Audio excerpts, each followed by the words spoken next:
Okay, mayong gabi tanan. Salamat kayo sa atong pasimba karon. Salamat kayo sa presensya sa akong pamilya. Presensya sa Mr. and Mrs. Margaha family. Presensya sa Folio family. Silang itong Sunday School sa Kabataan, silang Justin, Sweet. Salamat kayo. Salamat kayo nga ni Atang Rome. Kagabion. So, ito magdugay kay Narve Gira. Okay, manindog ta ato na basahon na nasa screen. John chapter 1, 1 to 5 ni siya. Part 1 pa ni siya ng mensahe, kay taas ni ng mensahe. Okay lang mo? Okay, kamoy basa ng John chapter 5 verse 1. Ready? Read.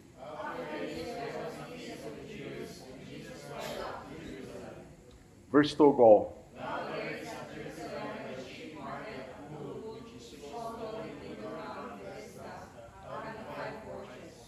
Verse 3 go.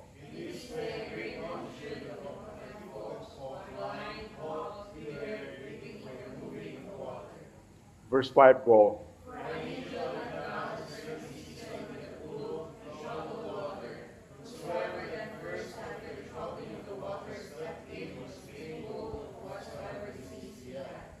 Verse 5 go.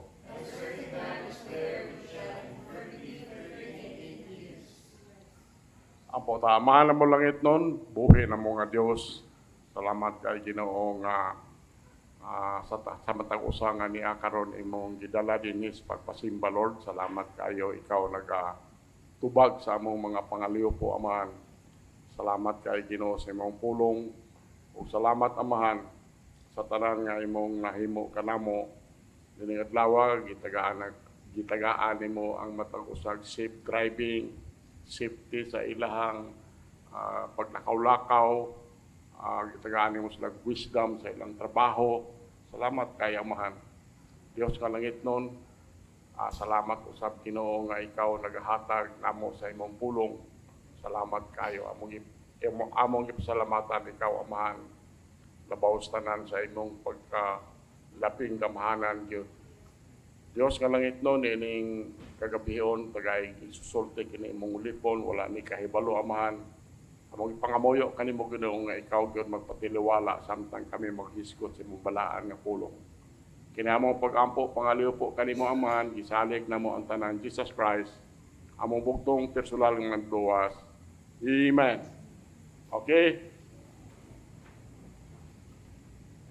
Ingon ini sa atong gibasa, human niini dihay usa ka pista sa mga Hudiyo. Ug si Jesus mitungas ngadto sa Jerusalem, verse 2. Karon dito sa Jerusalem, duol sa merkado sa mga karnero, adunay usa ka limaw nga gitawag sa Hebrewanong pinulungan og Bethesda, nga adunay 5 ka portiko. Dinhi niini naghigda ang usa ka dakong panon sa mga taong maluyahon, sa mga buta, mga kimpang, mga paralitiko nga nagahulat sa lihok sa tubig. Kay sa usa ka panahon ang usa ka anghel mikanaog ngadto sa limaw o mikutaw sa tubig. Unya si bisan kinsa nga unang mitaak human sa pagkutaw sa tubig maayo sa bisan unsang sakit nga diha kaniya. O usa ka tawo nga atoa didto nga adunay usa ka balatian katluan og 8 na ka tuig. Mo na siya. Okay, so mensahe karon ang uluhan ani Jesus the Great Physician. Jesus the Great Physician. Kaning gospel ni John lahi gid siya kung imo siyang tun-an sa uban mga libro Matthew, Mark, lahi ni siya. Tungod kay ang primary goal gyud ni John maoning kaning i-elevate yun na si Jesus Christ. Wala niya din higibutang ang mga historical treatment sa kinabuhi ni Jesus Christ. Ang tuyo ni John aron ma-exalt ang person of Jesus Christ, aron ang mga katawhan mo believe ni Jesus Christ o maluwas. Mao nang mabasa nato in John chapter 20, 30-31. Kamo mabasa ng John 20, 30-31. 30, ready, read.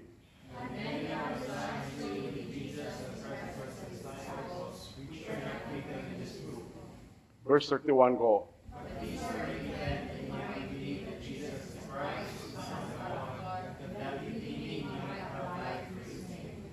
Thank you. Mao na gingon niya Andre, ingon niya nga ug daghan pang uban nga mga ilhanan sa pagkatinuod gihimo ni Hesus diha sa presensya sa iyang mga tinun-an nga wala gipangsulat dinhi niini nga basahon. 31 apan kini gipangsulat aron kamo makatuo nga si Hesus mao ang Kristo, ang anak sa Dios, ug nga sa nagatuo kamo makabaton og kinabuhi pinaagi sa iyang ngalan. Now, in order to elevate Jesus to the proper level, John gipresent niya si Jesus in a new way, bagong mga paagi sa matag chapter sa iyang libro. And we are looking at these portraits of Jesus in John's gallery as we journey through John together. In these verses, Jesus is presented to us as great physician. Katong langagi, lahi ang presentation niya. Now, sa atong nabasa din, the kingdom of heaven, giparihas ba ni sa usa ka physician nga nahimong usa ka pahandianon, wealthy, tungod ka nakadiscover siya tambal nga makaayo sa sakit nga makapatay. After some time, natong nahibalo siya nga kani nga physician, nahibalo na siya nga kamay na lang ang panahon sa iyang kinabuhi, mi-decide siya nga ihatag na iyang bahandi to some people in real need. Mao na ang mga istorya, doon ay istorya ani niya siya. Now, ang atong mensahe is the great physician, part 1 ni siya. Diri sa taong nagsakit. Taong nagsakit. Sick man. Sick man. So, kanang tao nga nagsakit, point A, his rich condition, kanang nagapos bitaw nga condition. Diya, mabasa nato dito sa verse 5, ingon diri. Ug usa ka tawo nga atoa didto nga dihay usa ka balatian katloan ug 8 na katuig. Dugayan oy, dugay na kayo. So mao na ang iyahang kondisyon aning tawhana. Number 1, he is a disabled man. Disabled. Di na gyud makaya siguro siyang lawas. Now, according to the scriptures, this man had lived with his infirmity sa iyang balatian for 38 years. Ang iyang sakit, nagsakit niya siya, murag taas pa sa pagpuyo ni Jesus Christ din sa kalibutan. Kasi Jesus Christ, nagpuyo din sa kalibutan, 33 years naman and 1/2. 33 years. Now, the Bible says that this man had an infirmity. Doon na siya balatian. This word means that he had some weakness or frailness that prevented him from walking about as other men. So, dili gid tawo ni siya makalakaw o kanini ang kahimtang niya makaingon ta nga usa ka ni ka hulagway sa usa ka sinner who is lost, and separated from God by his sins. Isaiah 59 to, kamorgo ibasa ng Isaiah 59 to. Ready, read.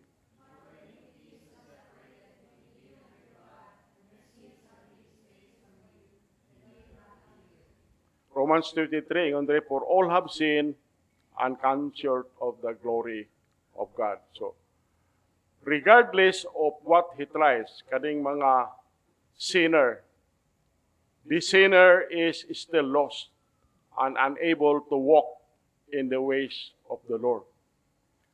Ang usa ka sinner may be able to put on a good show and have all his appearance of being right with God.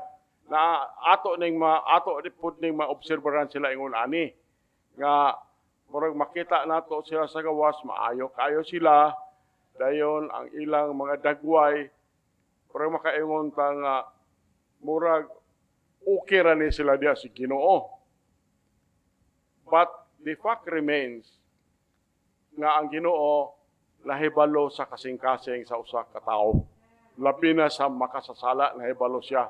O nahibalo siya nga ang usa ka makasasala is still dead.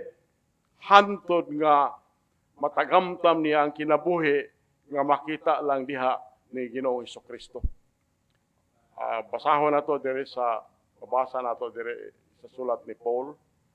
Ephesians 32:1, 2, and 3. Kamay basa ng 1. Ready, read.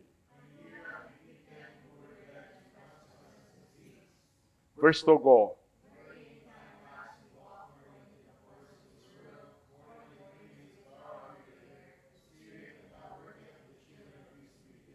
Verse 3 go.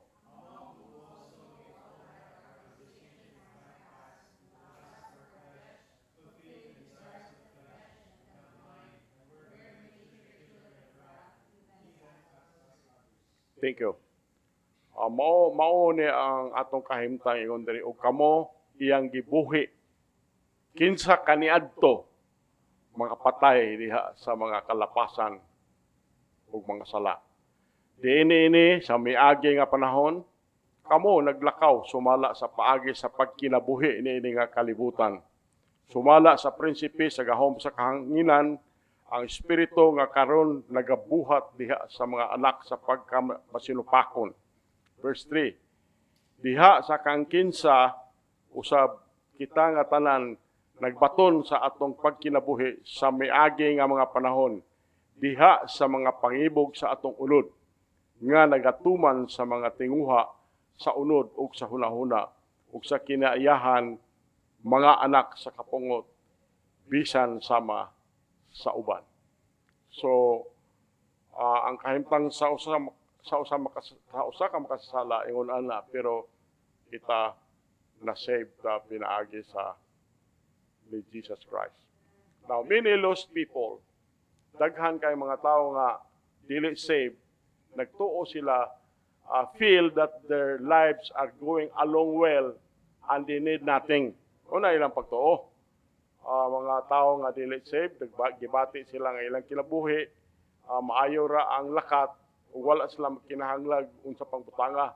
Subo lang kayo, the lost sinner is in more trouble than he could ever believe. Kana mga makasasala.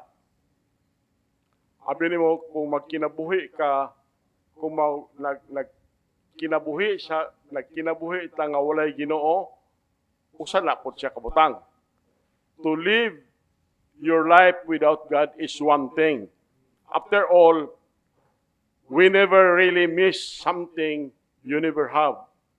But to die without God is a terrible thing. So lahi na kung dili ka save, okay kayo. Pero kung mamatay ang tao nga wala gyud kay Dios, makahadlok ay nga kinabuhi. And for there is only one destination for the lost sinner, and that is hell. Psalm 9:17. Kamoy basa ang Psalm 9:17. Ready, read.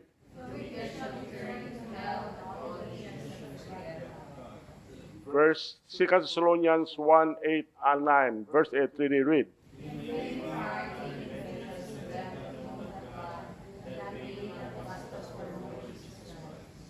Verse 9, go.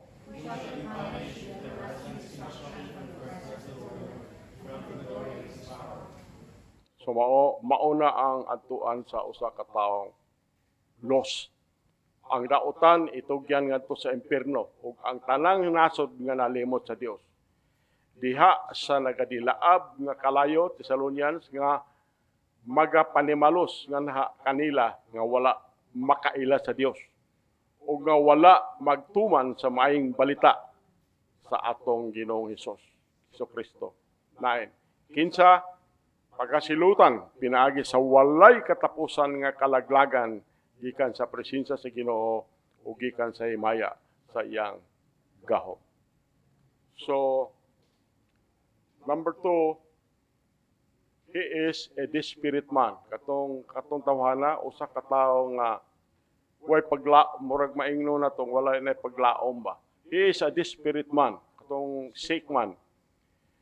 The very fact that he is here at the pool, ang kamatuoran nga nasa dito atong limaw, mao to ang iyang kondisyon prueba to positibo nga kining tawhana kanang wala na paglaom siya nga maayo wa na murag ingon ana iyang pagbati ba.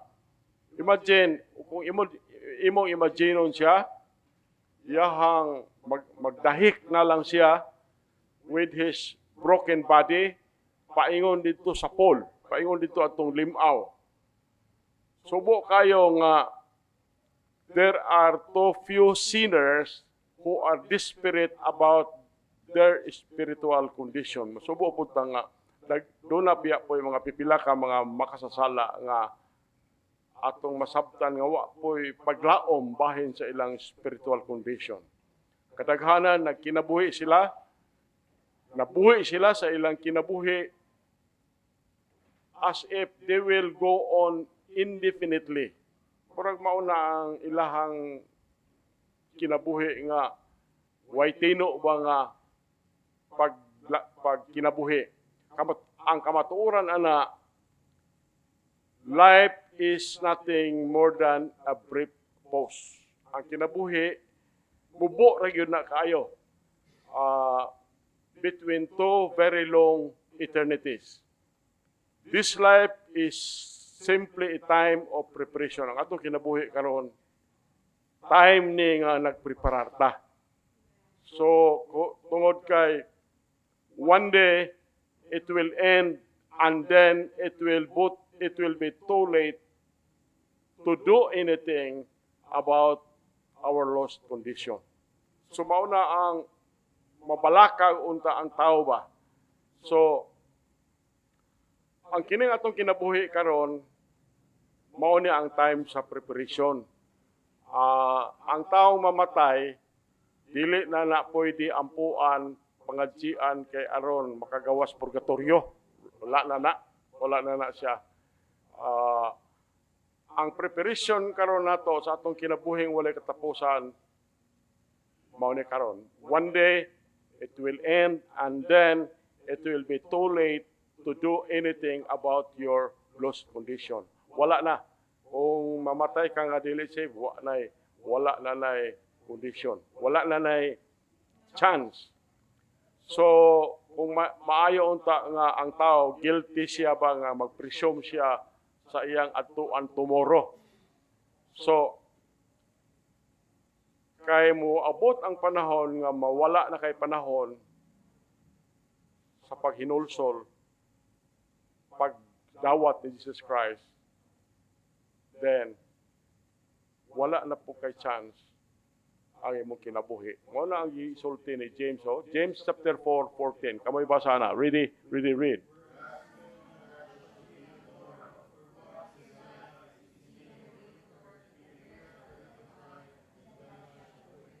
Maom na ang kinabuhi is like a vapor. Mura alis ngaw lang.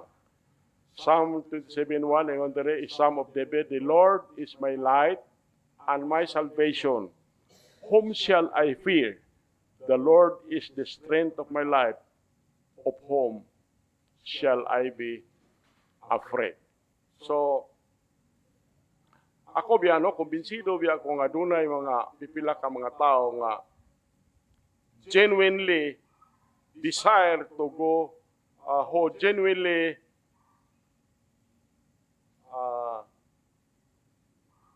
desire to go to hell. Gamay ra ba igog kaayong tao nga dunay moadto sa impierno kung mamatay sila.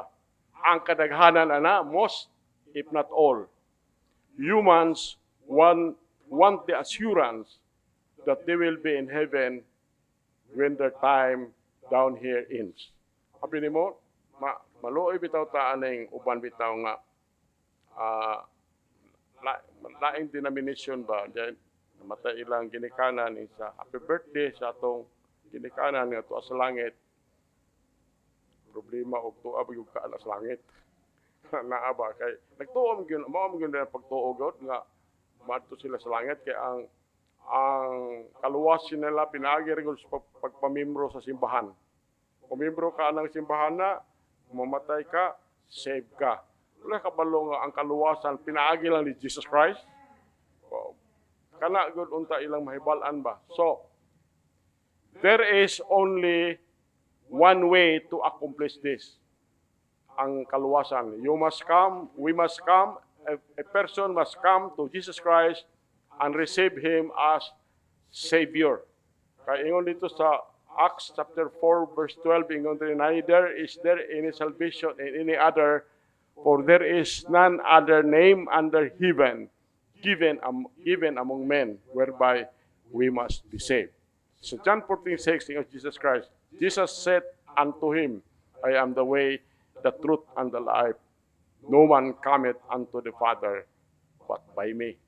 So, ang kaluwasan naa na gyud diha sa ni Jesus Christ. Wala na lain. Wala di ka maluwas mo pamembro tang simbahan. Ang simbahan para sa diri nato dinhita nalig-on. Pero dili ni maoy paagi sa kaluwasan. Ang kaluwasan nato pinaagi ra gyud ni Jesus Christ. So mao ning tawhana is a spirit man ug daghan siya mga kauban pod picture pod ni siya sa usa ka tawo nga makasasala. Number 3. He is a disappointed man. Wa na gyud disappointed ka siya, wala na ba siya kanang murag wa na paglaom ba. Gisultihan niya si Ginoong Hesus nga every time nga mutuyok tong kutaon tong limaw, every time nga muadto siya dito sa tubig, ang uban pod niyang tao kay daghan man sila ito, bunalan siya dito dayon katong magbunal niya, siyempre maupoy mag-una-una pong adto dito sa tubig, daghan gud kay ni sila. Mo ang kahimtang ani dito. Tuig kaisa ra pud na siguro kutaon sa isa ka tuig. Pastila na kaingon ko ngano pud ning Angela nga kaisa ra pud sa katuig boy. Mag-ilog ng mga tao dito dili kaisa o sa semana ro maayo to tanan daghan kay sila dito. Pero kaisa kausara man sa katuig year after year. So kaning year after year, he has seen his hopes and dreams shattered. Mao na ang iyang mga paglaom, ang iyang mga damgo shattered, murag nabuak pa as another person inig tuyok, inig adto sa inig lihok sa tubig. Birahon siguro siya, ako imagine ni gibirahon siguro siya, then bunalan, na di wag siya kayuhan. Di good siya maayo. Kaya di siya makasulod dito sa limaw. Again, we can see the sinner in this scenario. Makita gyapon nato ang usa ka sinner in this scenario. A man can try many things to bring peace and salvation to the soul. Unsa iyang sulayan? Sulayan niya paghimo og maayong mga buhat. Sulayan niya og kanang nasa'y religion. Ang religion dili biya na makaluwas. Kanang religion maulan na mga gihimo sa tao aron makaduol sa Ginoo, Dili na siya makasave. So ang tao gusto siya ma-save, mayon siya maghimo na lang tag maayo. Buhatag tagdako sa simbahan. Mag-ampo tag maayo. Abi nimo wala aning mga butang nga makahimo pagluwas sa kalag sa tao. Wala. So, it takes the blood of Jesus to accomplish this. Ako ning klaroho na, it takes the blood of Jesus to accomplish this. Kaya na mga denomination, yun sila nga, mutuo man pud mig dugo. Pero kanang ilaha, dugo gikan sa baso. Dugo ba gikan sa wine ba, nibutang diha dayon ilahang imnon sa wine man na kanang ibutang nila diha sa ilang cup. Blood from the cup. Kaning ibutang sa Bible, blood of Jesus Christ maura nimo accomplish sa kaluwasan. Whatever we decide to try outside of Jesus, you will be sadly disappointed. So, men may receive you as being righteous and worthy, but it takes the shed blood of Jesus Christ to make the sinner truly worthy of heaven. Unang atong music kaniha, the blood of Jesus Christ. 1 Peter 1:18. Kamoy basa ana, ready, read.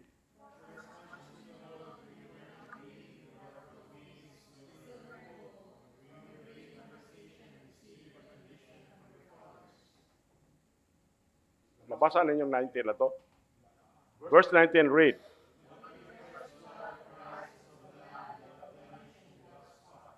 Wala na basaw ko to. For as much as ye know that ye were not redeemed with corruptible things as silver and gold from your vain conversation received by tradition from your fathers.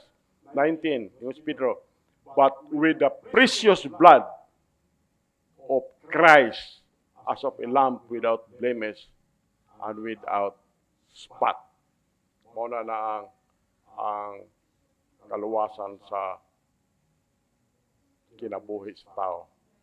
Naluwasta, pinagi sa grasya by faith. Faith in the blood. That is Romans 3:25. Number 4, B. His rich companions. Ang iyang nagapos po ng mga kauban. His rich companions. Kaning tawhana was surrounded by others who were in the same shape as himself. Daghan ko ni kayo sila. Daghanag ko ni sila. Daghan kaya na dito yung Bible, na ay mga kimpang, na ay mga paralitiko, na dito. Now, kaning mga kauban niya, they offered him no comfort. Wala gyud ni sila mag-offer kaniya og kalipay. And they offered him no help. Wa gyud sila mag-offer nga mutabang ko nimo, wala gyud. They were as desperate as he was to be released from their own prison. So, even if these people had been able to help this man get into the pool when the time came, I am sure that it would have been every man for himself. Nagtuo ko nga, doon na siguro gusto tabang niya, pero pagkutaw siguro sa Angel sa Limpaw, pag iya na sila dilagkanay. Iya kay una god ang una, mo na maayo. So, wala gyud gusto siguro mo tabang ng uban, pero di gyud na makatabang niya. So mao ni ang makaingon ta nga subo kayo paladungon pero tinuod. And this is a picture of lost sinner. This is a picture of lost sinner. These sad people picture the sinner in all of his helplessness, his brokenness, his blindness, and his uselessness before the Lord. Ephesians chapter 2, verse 12. Kamoy basa ng Ephesians 2, chapter 12. Ready read.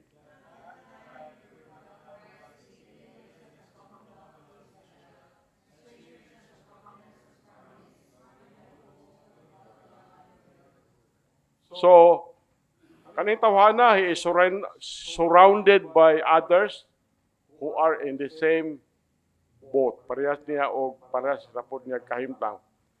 Others who are just as lost as he is, and others who can no more help him than he can help them.